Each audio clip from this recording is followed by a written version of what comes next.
ચાલો આજે આપણે એક એવી મહિલાની ગાથામાં ઊંડા ઉતરીએ જેમણે અશક્ય લાગતી પરિસ્થિતિઓમાં પણ એક એવી ક્રાંતિની મશાલ પ્રગટાવી જેનો પ્રકાશ આજે પણ આપણને માર્ગ બતાવી રહ્યો છે। આ કહાની છે સાવિત્રીબાઈ ફૂલેની। આ કોઈ ખાલી પૂછવા ખાતર પૂછેલો સવાલ નથી। સાવિત્રીબાઈ ફૂલે માટે આ તેમની રોજિંદી હકીકત હતી। કદાચ આજે પણ જે લોકો પરિવર્તનના રસ્તે ચાલી રહ્યા છે તેમના માટે આ કોઈને કોઈ સ્વરૂપમાં એક વાસ્તવિકતા જ છે, પણ આ એ વાસ્તવિકતા હતી જેનો તેમણે હસતા મોઢે એક મોટા ધ્યેય માટે દરરોજ સામનો કર્યો। એમની સફર કોઈ મહેલ કે વિશેષાધિકારથી શરૂ નહોતી થઈ, ના, એ તો એક એવી દુનિયામાં શરૂ થઈ હતી જે જાણે સ્ત્રીઓને ચૂપ અને અદૃશ્ય રાખવા માટે જ બનાવવામાં આવી હોય। જરા વિચારો, 1831માં જન્મ, એવા સમાજમાં જ્યાં છોકરીઓ ભણે એને પાપ ગણવામાં આવતું હતું। માત્ર 9 વર્ષની ઉંમરે લગ્ન થઈ ગયા, એ પણ સંપૂર્ણપણે નિરક્ષર। પણ પછી 1841માં એમના પતિ જ્યોતિરાવે એક એવું પગલું ભર્યું જેણે ઇતિહાસ બદલી નાખ્યો।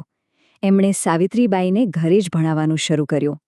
એ એક નાનકડી ચિનગારી હતી જેણે આવનારા સમયમાં એક મોટી ક્રાંતિને જન્મ આપ્યો। અને એ ચિનગારીને મશાલ બનાવવી સહેલી નહોતી।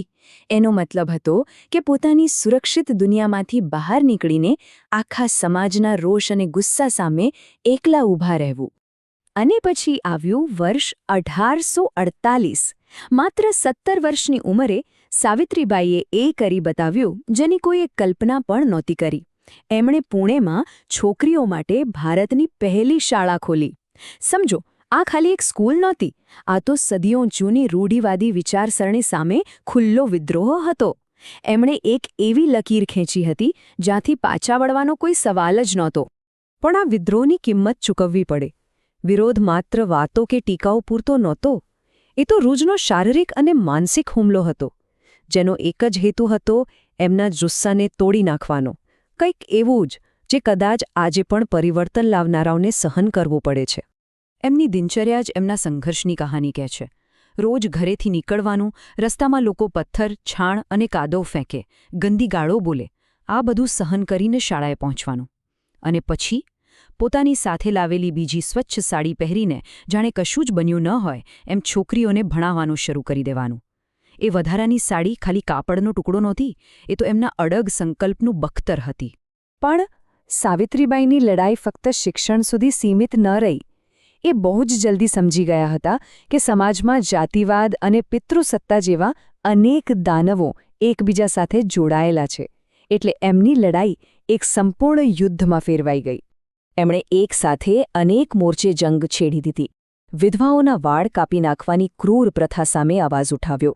એટલું જ નહીં, કન્યા ભ્રૂણ હત્યા રોકવા માટે પોતાના જ ઘરમાં એક સુરક્ષિત આશ્રયસ્થાન ખોલ્યું। અને પછી એ પગલું ભર્યું જેણે સમાજને હચમચાવી દીધો। પોતાના ઘરનો પાણીનો કૂવો એ લોકો માટે ખોલી નાખ્યો જેમણે અસ્પૃશ્ય ગણવામાં આવતા હતા। દરેક પગલું એક ક્રાંતિ હતું। આ કોઈ નાની સૂની વાત નહોતી, આ કોઈ દયા કે દાન નહોતું, આ તો જાતિવાદની ઊંચી દિવાલો પર સીધો અને સણસણતો પ્રહાર હતો। આ પગલાં દ્વારા એમણે સાબિત કરી દીધું કે માનવતાથી મોટો કોઈ ધર્મ કે કોઈ જાતિ નથી।